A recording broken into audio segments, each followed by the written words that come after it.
Hey everybody, welcome back to the Dungeon Dive. Daniel here. I hope you're doing well, and if you're not, I hope you are soon. Okay, today on the Dungeon Dive, we are going to take a look at Mork Manual, a new kind of traditional fantasy re-theming of Mork Borg, and that is from Rodney Rickroad.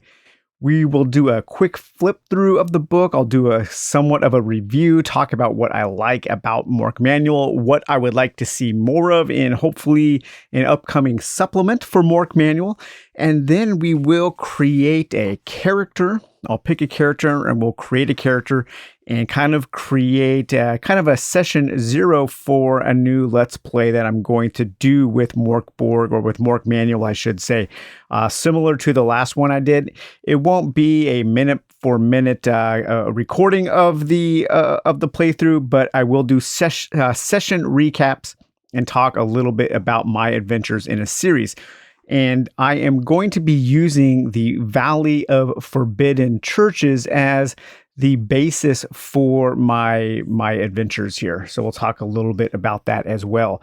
But about a year ago, or maybe sometime in 2023, I did see some comments on some various Reddit threads and forums where people were asking about a more traditionally fantasy themed Mork Borg, especially a more traditional bestiary. And I kept recommending people to check out Mork Manual.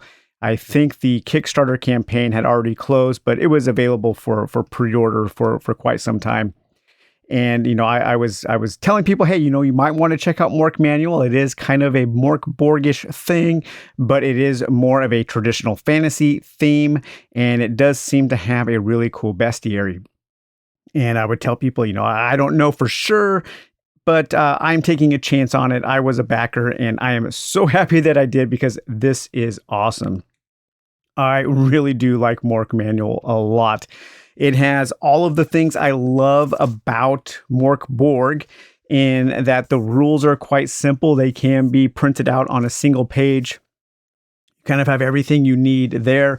It's 100% compatible with all of the other Mork Borg supplements, including Solitary Defilement and Solitary Depths. So we will be using those on the playthrough. But it also has an incredible bestiary. And what's the best thing about the bestiary, and this is something that I have been lamenting about Mork Borg since I started covering Mork Borg, is that it actually has lookup tables, a bestiary rolling chart here, a table that is separated into tiers. So we have low threats, mid threats, and high threats, with a D66 roll on a low and mid, and a D12 roll on a high. Very, very handy for the soloist, especially if you don't really know what kind of monsters you should be facing. You can roll up a low threat, and then you can use all of the cool fantasy monsters in Mork Manual for your monsters, for your bestiary. This I just printed out, and all of this information is in the book. So let's take a look at Mork Manual now. On the back of the book here, we do have actually a table here for a 3d6 quest generator. Let's roll that real quick here. Let's do pink, pink, yellow. So we got 6, 3, 1, 6. An exasperated merchant wants you to chase off a troll so they can seize power. Okay, so that would be a little adventure there. Mork Borg mayhem in a grunge fantasy world. The Dark Lord has arrived with his horde of minions to claim his throne. And this is from Booger Goblin Games. But here we have a nice little introduction about the experience of making Mork Manual here. And then we get into our table of contents here. And it does start off with kind of a retheming. We do get a story of this kind of alternate world for Mork Borg. So think of Mork Manual as an alternate universe Mork Borg, where instead of dark and black metal gaming from the original, we have something maybe a little bit closer in theme, in presence, and vibe to Warhammer Fantasy role-playing, something like that. but we get more backstory here. And then we get our kind of retheming, our new descriptions of the lands of the Vale of Kyrgyz. So we have Kyrgyz, the frozen tundra to the north, and realm of the savage Queen of Frost. We have the Bergen Crypt, the mountains in the far west, and fortress of the dwarves. So that's where the dwarves are from, Bergen Crypt. We have the wasteland, the western kingdom, and the lands surrounding Lake Onda. Palace of the Dark Lord hidden somewhere in the Vale, the place where lightless shadows crawl and birds soundlessly sing. We have the Grift, the free city in the south and home of the Pirate Kings, so you could mix in your Pirate Borg into here. We have Valley of the Unfortunate Undead, site of the final battles of the Traitors' War. Here the dead still walk and scrolls have a mind of their own. We have the Galgan Wreck, the capital city of the kingdom of Tfeland and the largest city in the Vale. We have Graventosk inside Sarkesh. Here the fallen heroes of the Traitors' War lie entombed, and then the forest of Sarkash to the east and home of the elves. So as you can see, they've taken all of the worlds, all of the places popular in Mork Borg and slightly just gave them a more traditional fantasy theming. And here we have our prophecy. So we do still have our prophecies. You will be rolling to see what bad things happen. And as the seventh prophecy, as the seventh doom comes into play, then this world ends, that campaign ends. And so we do get the same kind of rules, starting with a D100 or a D20, and then you're rolling every day. And if you hit the highest total on each die, you go down a simple usage die system, and then you do that 7 times, and then you will have all of your various prophecies there. And then we get into one of the first sections that has the most differences from the original Mork Borg, and that is in the characters. So the characters in Mork Manual are not quite as squishy. I think they're a little more powerful, and they're more kind of like sword and sorcery style characters. And I think the classes are really cool. So you have your various abilities: strength, agility, presence, and toughness, same as in Mork Borg. And to roll up those abilities, you can roll a D4 minus a D4, which will give you a total of -3 to +3. Or you can also use this chart here with a 3d6, and I'll probably use that chart there. And then you also can roll up which items you have in your backpack. And then here we have all of our various classes. We have a charlatan, a fallen. I'm probably going to be playing a fallen in this adventure because I think it will mix well in with the kind of story I want to explore and the setting of the Valley of the Forbidden Churches. We have a runt. A runt is basically a hobbit, basically a halfling. A scoundrel, a doomsayer, an outcast, a savage, a vagabond, a warden of Galgan, and a worm speaker. And then we have our starting HP. And instead of rolling HP, you could also just take your highest value HP, your highest value die. I think it's a D6. So it's like a D6 plus your toughness, I believe. Or I think each class has a hit die plus toughness, and that will give you your HP. So here we have our charlatans. Each of the classes does have certain powers, and those are kind of like feats. And like Mork Borg, those powers can be used a certain time, a certain number of times every day. And so the charlatan can use 2d3 plus presence powers every day. And you will get all of your details about playing each one of these classes, who taught you magic, and all kinds of things like that. So we have the charlatan there. We have our doomsayer. And we have our fallen. So again, this is probably the character I'm going to play. Your people are long-lived, but it has not given them long perspective. You blame the other people of the Vale for the loss of true power. You know darker days are coming, but are too apathetic to care. You spend your time distracting yourself with whatever pain and pleasure comes cheap. While you are beautiful to behold, when your charm fails, you steal and burglarize to meet your needs. So I'm going to be playing kind of as this warrior priest type character, the Fallen, and they are actually going to be going into the Valley of Forbidden Churches. And the Valley of Forbidden Churches has this really cool hex map, this keyed hex map with 12 different locations. And my Fallen character is going to be searching for some kind of lost holy relic. That is a trope, that is a kind of adventure that I play often, but it is one that I enjoy, and it does, it's very easy to set up and very easy to get going. So I kind of use a familiar adventure in a lot of the games that I play. But for the Fallen, you have these abilities: Immortality. Fallen die from beheading, stabbing, blunt force trauma, and blood loss, but never disease, infection, poisons, toxins, or old age.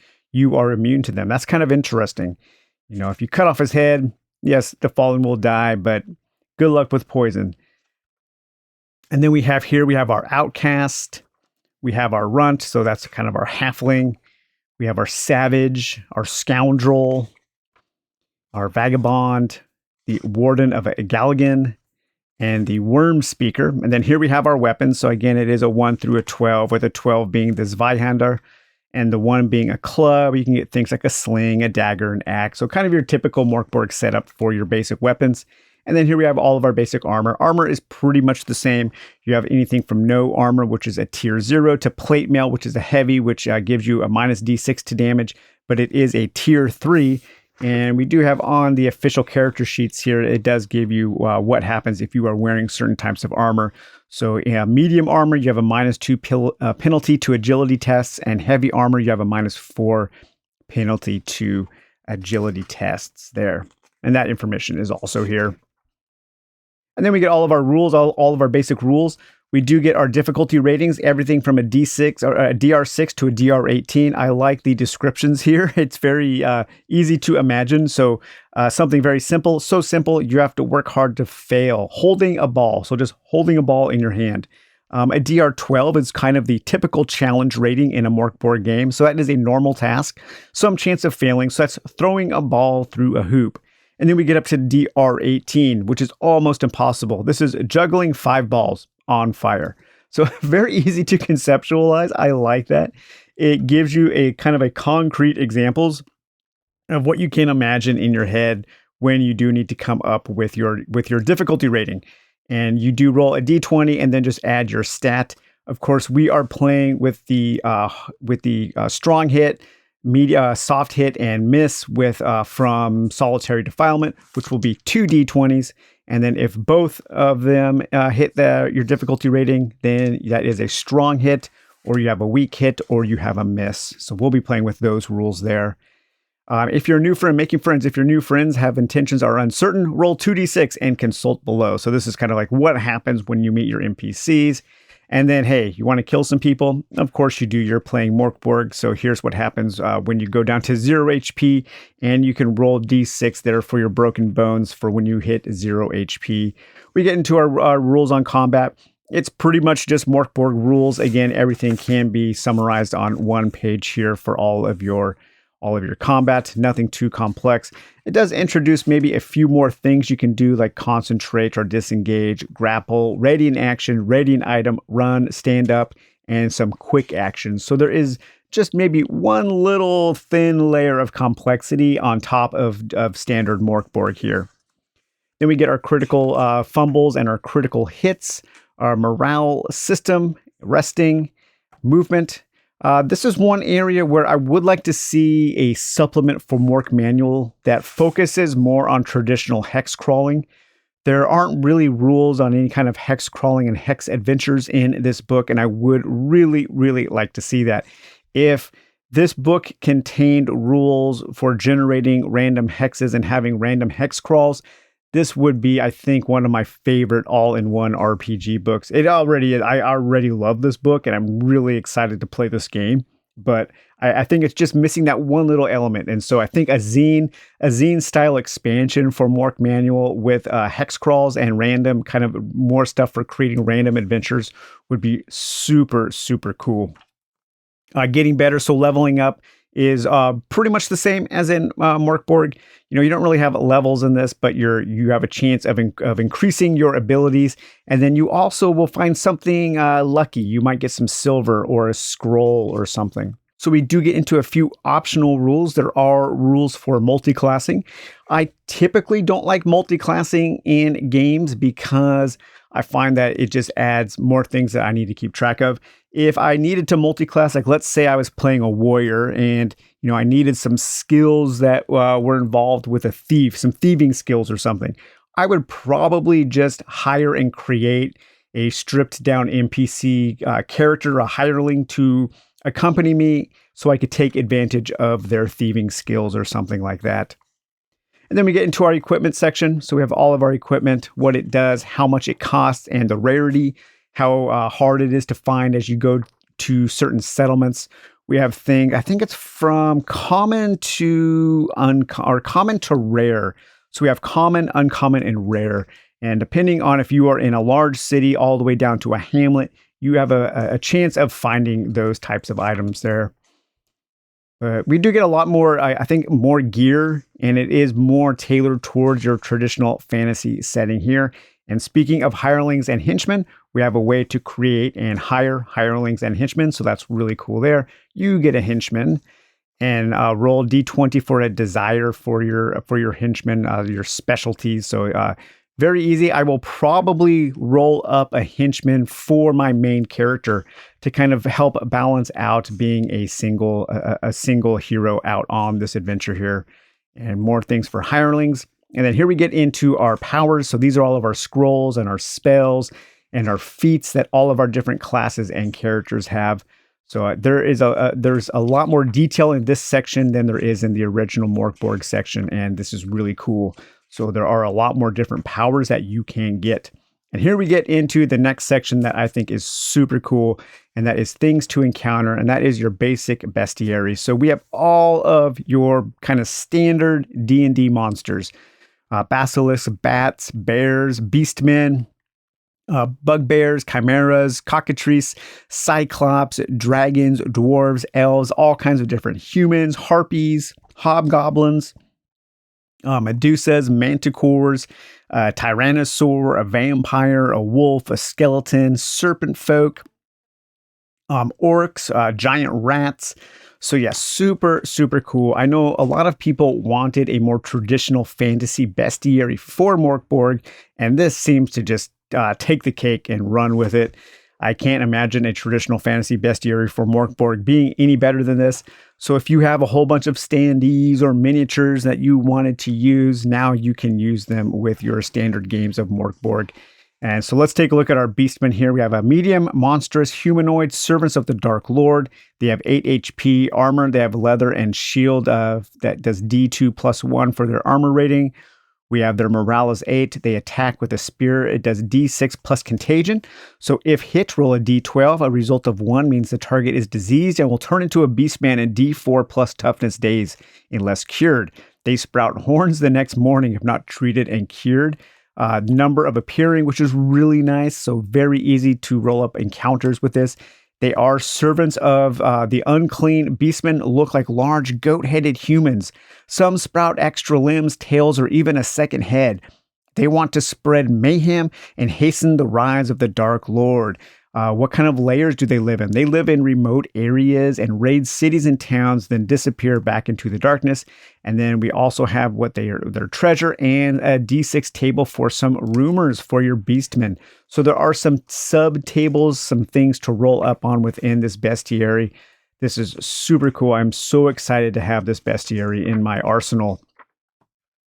I think he could have almost sold the bestiary as its own book, and I think people would have really gotten it. I think maybe he might want to separate this bestiary out into its own zine, or at least maybe include it in that Hexcrawl zine that I really want and would gladly pay, let's say $20 for. How does that sound?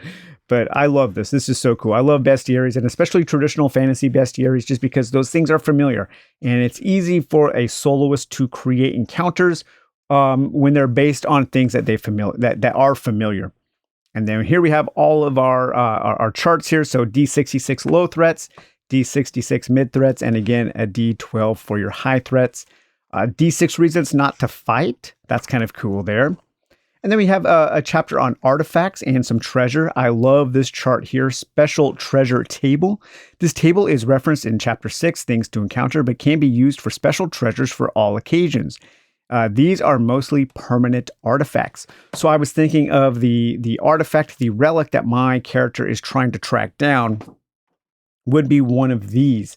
So let's roll that up right now. Let's do a D66. We'll do pink as the 10s here. 15. Okay, so what is my character going on an adventure to find? Clark's Crown.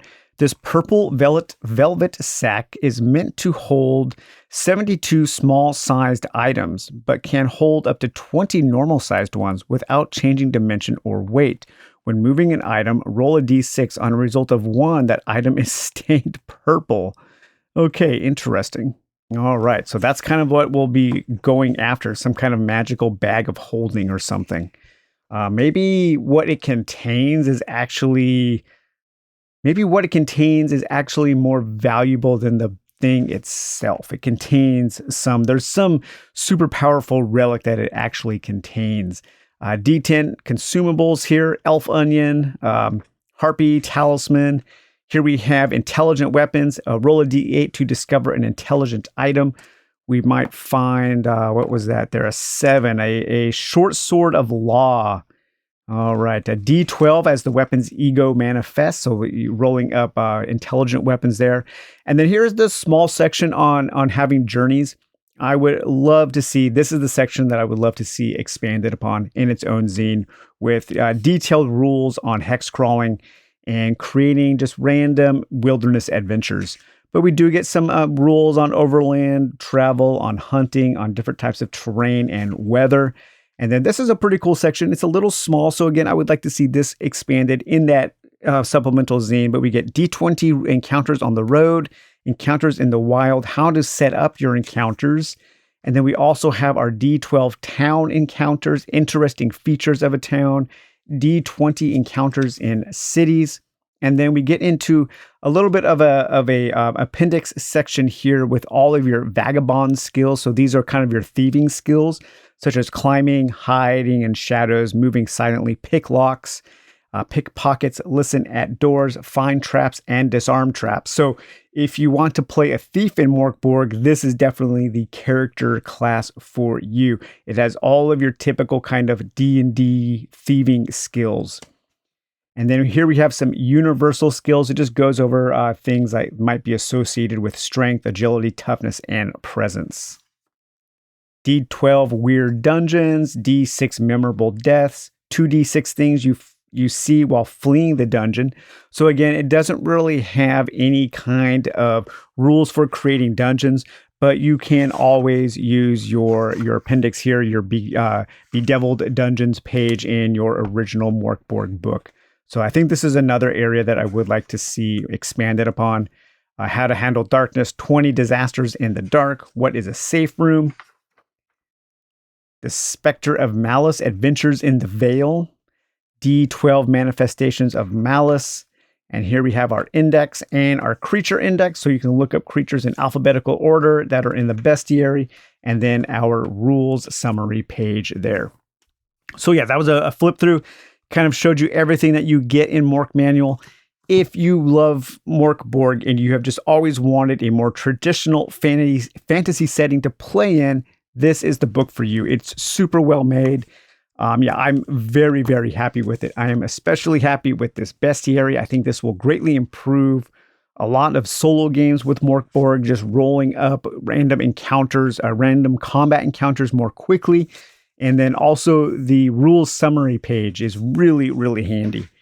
And then I also have my character here. So I'm probably going to be playing as a Fallen. So I think I'm going to roll up a Fallen. And my character is going to be, or I'm going to be using the Valley of Forbidden Churches as the basis for my adventure. In this Valley of Forbidden Churches, there are 12 different sites, and I need to search each one of those sites looking for that relic, looking for that, what did we roll up? I think it was a 15 here. The Clark's Crown, this purple velvet sack. You know what? Okay, Clark's Crown. I think it's a purple velvet sack. I think I just got the joke. I was wondering if that was a misprint, but no, I'm pretty sure that's referencing a Crown Royale bag. Okay, I was like, is that really Clark's Crown? Should a crown be a velvet sack? But yeah, that's a Crown Royale bag there. So we are looking for item number 15. I'm just going to write real quickly here some shorthand so I can remember. Item number 15, this is the relic that we are hunting for. Relic we are hunting for. And perhaps there is something in that bag of holding, in that Crown Royale bag, that purple, that very special purple velvet bag. There is something inside there that is very important for one of the factions within the Valley of Forbidden Churches. One of the temples here wants it. Now, we don't know if they have it yet. The thing has gone missing, and it is in one of these locations, one of the 12 locations, and so we need to track it down. So I will use some kind of rule where probably each time we go to a location, I will roll a d12, and starting with 12, if I roll a 12 in the first location, we have found it. Then in the second location, it's a roll of 12 and 11, and the third location, it's 12, 11, 10, and so on. And so that way I will eventually find that relic. And then we will also probably need to I'll probably roll a random number here and determine which group of people who are at one of the locations. One of them is kind of like my rival, is a rivalry. And they're the ones who really want this item. And so it will be very bad for me and possibly for the world if I happen to find that item in the number of my rivalry, because that will mean that they already have it. Yeah, that's cool. I like that. I just kind of came up with that. I think that'll work really well. How to randomize that? I think what I'll do is I will just know who my rivalry is, and I think that'll work. That'll be okay. Let's see who it is here. 6. So my rivalry is the First Church of the Hidden Path. Okay, so number 6 is the rivalry. I'm just going to write that down real quick so I don't forget. So hopefully, once I get to search 6, hopefully the relic is not there. So that's kind of what I'm hoping for. But this zine here will have all of your encounters, and it has detailed encounters, keyed locations for each one of those 12 locations.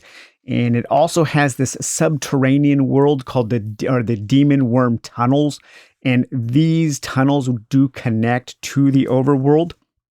And so I will be able to go into these tunnels as well as kind of a dungeon crawl.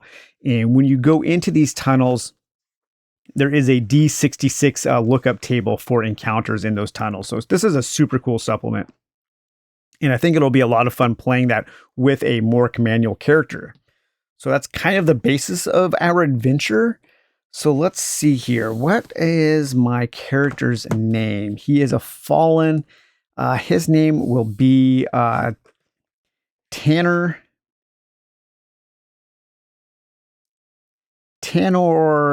Lee. Yeah, Tanner Lee. Okay. And his class is a fallen. Now let's roll up the stats here. Let's see what's important to a fallen.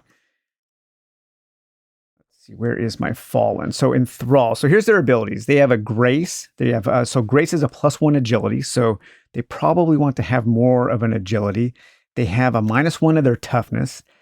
Swindle the unwary. On a roll a d6 +4 on the weapon table and a d2 +1 on the armor table. So they will have a bit of a stronger weapon and armor. You start with the scroll of bestial speech and 2d6 times 10 silver. You can use shields and all weapons, but only light or medium armor.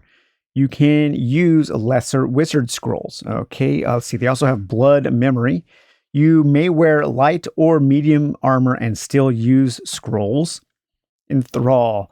You roll on the reaction table with a +3 bonus if you haven't met before.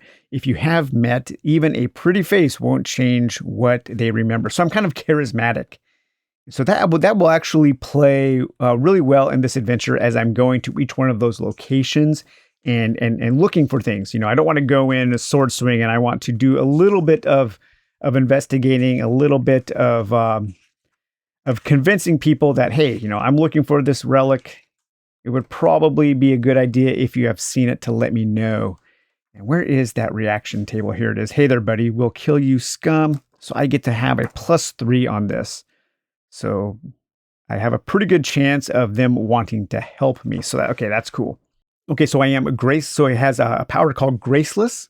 And at the start of combat, you may expend a power and make the first attack regardless of initiative. So in Mork Manual, the classes do have other ways that they can spend powers to do more heroic things. And I think that is one of the things that separates Mork Manual from Mork Borg, and one of the ways that the classes feel more heroic. It's more of a work of heroic fiction.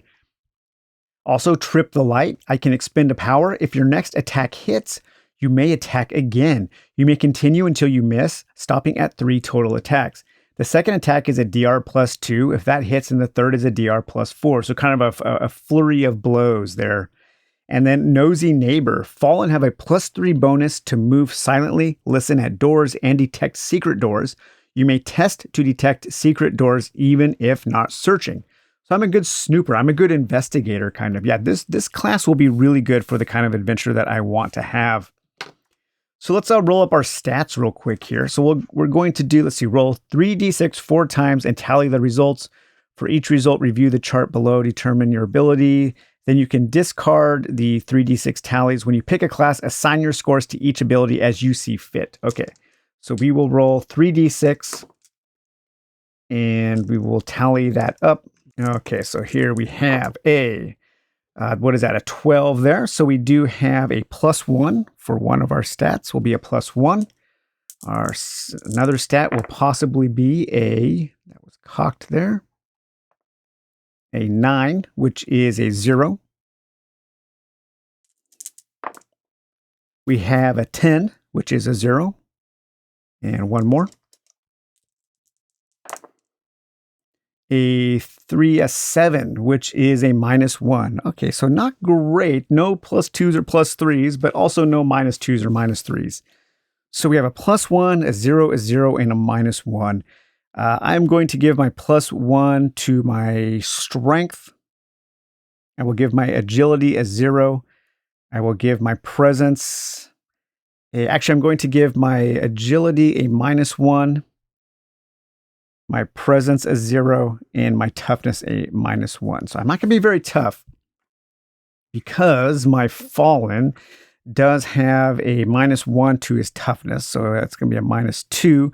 But I also get a +1 to my agility, which brings my agility up to 0. I was hoping for a little better, but that's okay. So we have a +1, 0, 0, and a -2. So those are our stats there. So those are the numbers that we add whenever we are trying to attempt something using an ability associated with that, or a skill associated with that ability. If we were attacking with a sword, then we would add a +1 for our strength here, and we're looking at a DR 12, so we need to get a 12 or higher. And a 4 and a 7. So that would be a +1, an 8 and a 5. So that would be a complete miss. Here we have a 17, so an 18 and a 4. So that is a weak hit. So that's how that works. And that's how that works using solitary defilement of rolling 2d20 and comparing both results there. Let's see. And then my HP is D6 plus toughness. I'm just going to take the maximum. So a D6 -2 is 4. Ow. Okay, so I only have 4 HP. Man, that's going to be pretty tough there. All right, powers is D3 plus presence. So a D3 here. So that is a 2 plus 0. So I have 2 powers to use each day. Powers per day is 2. And then the omens, I have D2 omens and 2 omens. So that's nice there. Omens can be used for pretty standard things in Mork Borg. I can't remember exactly where they are here. Let me see if I can find them really quick. Maybe the index. Let's see. Is this a useful index? Omens. Yes, 55. Okay. It's always nice when you need to look something up and it's actually there. 55 here. So here's what you can spend your omens on. You can expend an omen to make an attack deal max damage, re-roll any dice roll, reduce your damage taken by D6, negate a critical or fumble, add a +4 bonus to any ability test, Stabilize a broken severe trauma result. You can use omens to influence fate. Each class has an omen die. Roll it each time you wake up. So that'll give me 2 chances to mitigate some bad luck. And yeah, I'm not very happy with that toughness roll. That's going to be tough. That's going to be hard to overcome. But yeah, we'll see what happens. But I do have quite a few powers, quite a few ways to survive, some good abilities. And I will roll up, let's see here. I'm not going to spend the time on camera writing down all of my abilities. I will do that off camera. But let's roll up the weapon that we have here, our starting weapon. Okay, so a weapon, roll d6 plus 4 on the weapon table. Okay, an 8, I have a short sword. Okay, a short sword does d6 damage.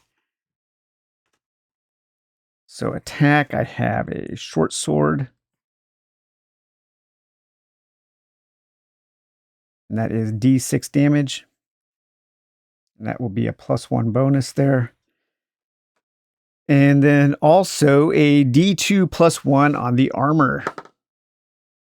Okay, 2 plus 1 is 3. So that's a 3 on the armor. So I have a medium armor. And I can wear medium armor and still cast scrolls there. So I do have medium armor, which is nice. That will give me a minus d4 damage. So I do really need that with only having 4 HP there. So defense, I do have, let's see, that is tier 3. Okay, so tier 3, I have chainmail, which is medium armor. And that is a, what did we say here? That is a, oh, and that's tier 2. Tier 2, that's minus d4 damage. Okay, so that should come in handy. And I'll take care of the rest of my character off camera here. Let's see, a D12, we can roll for our backpack items here. Your backpack holds 7 regular size items for details on the items below. So we get 2 rolls here. So let's do that on camera here. 2 rolls of D12. So I do have a flint and tinder. Okay, so that should come in handy. And vials of holy water. Nice. That kind of makes sense for the kind of character I am. So let's see equipment here. Flint and tinder and D3 vials of holy water. 1 vial of holy water. And then silver here was 2d6 times 10 silver. Okay, so 80 silver. I should be able to spend some of that silver to outfit my character before we go off on this adventure. But yeah, so that is my character here, Tanner Lee. Class Fallen, Strength +1, Agility 0, Presence 0, Toughness -2. Ouch. Yeah, that's going to be rough there. 4 HP, 2 omens. I have 2 powers per day. I will write down all of my powers that my class starts with. I do have some medium armor, which is a tier 2, which gives me a D4, prevents D4 damage, which will be really nice. And I am armed with a short sword. And my character is after some kind of bag of holding that has a very powerful relic that in the wrong hands could spell complete disaster for the world. And I will be searching the Valley of Forbidden Churches for that relic. And hopefully my rivals at the First Church of the Hidden Path, hopefully they don't already have that bag. Because if they do, then that will be very, very bad. So on the next episode of this series, we will start the adventure. So all right, you guys, well, I hope you enjoyed this look at Mork Manual, this review of Mork Manual, and this session 0 for an upcoming adventure. If you're looking for a more traditionally fantasy version of Mork Borg, I highly recommend it. I recommend this book even if you're just looking for a traditional fantasy bestiary, because it is great, especially with this lookup chart. So you can very easily, as a soloist, roll up your threats there. I love that. And I also like the handy rules summary at the back of the book. And I just printed that out from the PDF of the book. I think this is also available. This is definitely available as a PDF. And so you could just buy this as a PDF and maybe print out the bestiary or some of the handy charts for your solo adventures of Mork Manual / Mork Borg. So, all right, guys, well, I hope you enjoyed this video. Take it easy. We'll talk to you later. Bye-bye.